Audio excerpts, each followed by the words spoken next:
Hello दोस्त, आज मैं क्लास 10 त्रिकोणमिति अभ्यास 8.1 का सवाल नंबर 1 हल कराने जा रहा हूँ। सवाल है, त्रिभुज ABC कोण में जिसका कोण B समकोण है, यहाँ पर त्रिभुज की भुजाओं का मान दिया है। AB बराबर 24 सेंटीमीटर, BC बराबर 7 सेंटीमीटर। तो निम्नलिखित के मान ज्ञात कीजिए। यहाँ पर दो सवाल दिया है। पहला सवाल है साइन A, दूसरा कॉस A, तीसरा साइन C और चौथा कॉस C। इन चारों सवालों का आप लोगों को मान ज्ञात करना है। सबसे पहले यहाँ पर दिया है B समकोण है। इस त्रिभुज में कह रहा है कि B समकोण है। सबसे पहले तो हमें पता रहना चाहिए कि समकोण किसे कहते हैं। देखिए, वह त्रिभुज जिसका एक कोण 90 डिग्री का होता है उसे समकोण त्रिभुज कहते हैं। इसमें कहा है B समकोण है, यानी B को हम लोग समकोण के स्थान पर रखेंगे। अब आपको दिया है भुजाओं का मान। AB का मान दे दिया है 24 सेंटीमीटर, तो यहाँ पर लिख लेंगे 24 सेंटीमीटर। उसके बाद BC का मान दिया है 7 सेंटीमीटर, तो BC का मान लिख लेंगे 7 सेंटीमीटर। अब हम लोग को जब तक हम लोग को तीनों भुजाओं का मान ज्ञात नहीं रहेगा तब तक इसका हम लोग मान नहीं ज्ञात कर सकते। तो आप लोगों को एक पाइथागोरस थ्योरम पिछले वीडियो में बताया था।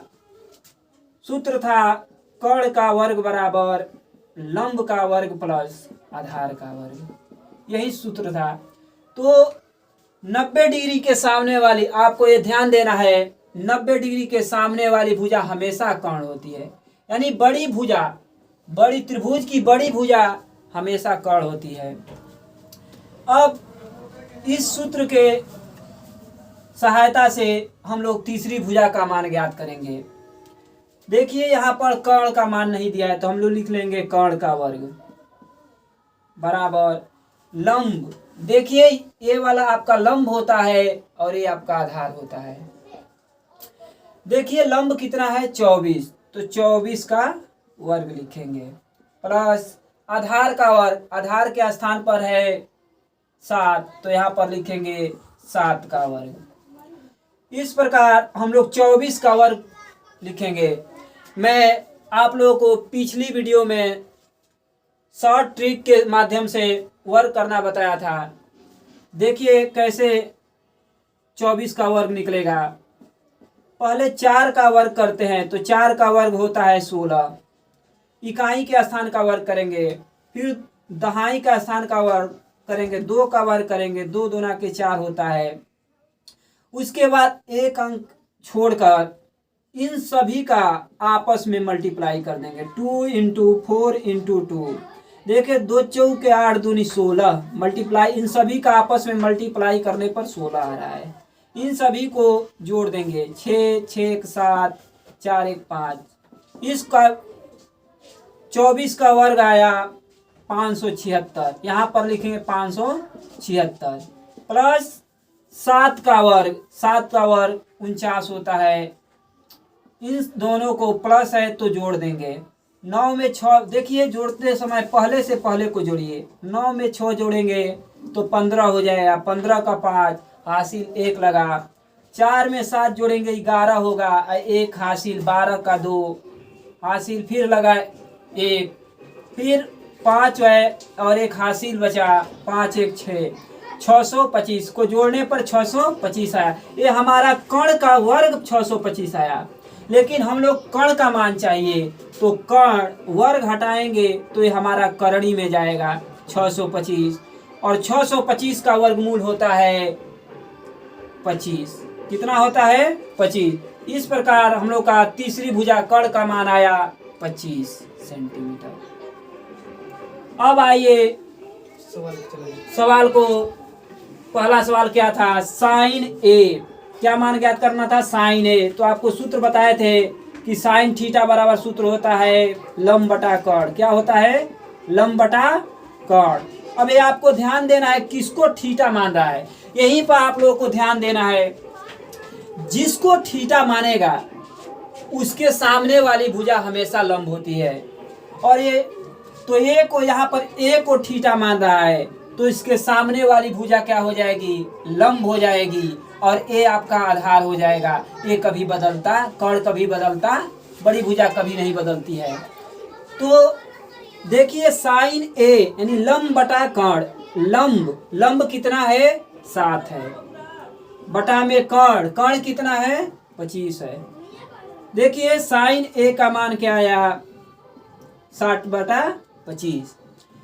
उसी प्रकार कॉस ए का मान, कॉस ए बराबर सूत्र होता है आधार बटा कर्ण। तो देखिए कॉस ए को थीटा मान रहा है तो वही सामने वाली भुजा लंब हो जाएगी, ये आधार हो जाएगा। जिसको थीटा माने उसके सामने वाली भुजा हमेशा लंब होती है। यहाँ पर भी ए को थीटा मान रहा है तो ए को थीटा मान रहा है तो इसके सामने वाली भुजा हमेशा क्या होती है, ये भूलना नहीं है आप लोगों को, इसके सामने वाली भुजा हमेशा लंब होती है। साइन थीटा बराबर आधार बटा कर्ण होता है तो आधार इसका कितना है 24 बटा में कर्ण कितना है 25। उसके बाद पहले सवाल का उत्तर हो गया। दूसरा सवाल था, आइए इसको ऊपर हल करते हैं। देखिए दूसरा सवाल था साइन सी और कॉस सी, यहीं पर आप लोगों को ध्यान देना है। देखिए साइन सी यहाँ पर लिखा है साइन सी, क्या लिखा है साइन सी। देखिए यहाँ पर सी को थीटा मान रहा है तो यहाँ पर थीटा को मिटाएंगे, आधार को मिटाएंगे, लंब को मिटाएंगे। जिसको थीटा माने यहाँ पर भुजा, यहाँ पर कोण सी को थीटा मान रहा है तो हम आप लोगों को बताए हैं जिसको थीटा माने उसके सामने वाली भुजा हमेशा लंब होती है और उसकी विपरीत भुजा आधार होती है। अब कर्ण, बड़ी भुजा कर्ण कभी बदलता नहीं है। तो साइन सी यानी साइन थीटा बराबर सूत्र याद रहना चाहिए, लंब बटा कर्ण होता है। क्या होता है, लंब बटा कर्ण। तो इसमें सी को थीटा मान रहा है तो लंब कितना हो रहा है 24, अब बटा में कर्ण कितना हो रहा है 25। इस प्रकार साइन सी का मान आया 24/25। दूसरा था कॉस सी, दूसरा सवाल था कॉस सी। इसमें भी सी को थीटा मान रहा है तो सी को थीटा मान रहा है तो सामने वाली, इस कोण के सामने वाली भुजा हमेशा लंब होती है और ये आधार हो जाएगा, ये कभी बदलता नहीं है। जिस भुजा को, जिस कोण को थीटा माने उसके सामने वाली भुजा हमेशा आप लोगों को लंब रखना है। सेक थीटा बराबर सूत्र बताए हैं आप लोगों को, आधार बटा कर्ण होता है। सेक थीटा बराबर आधार बटा कर्ण होता है। इस प्रकार आधार का मान इसमें देखिए कितना है 7 है और कर्ण का मान कितना है 25 है। इस प्रकार कॉस सी का मान हुआ 7/25। इस प्रकार मैं आप लोगों को अगला सवाल अगली वीडियो में अपलोड कर दूंगा। धन्यवाद।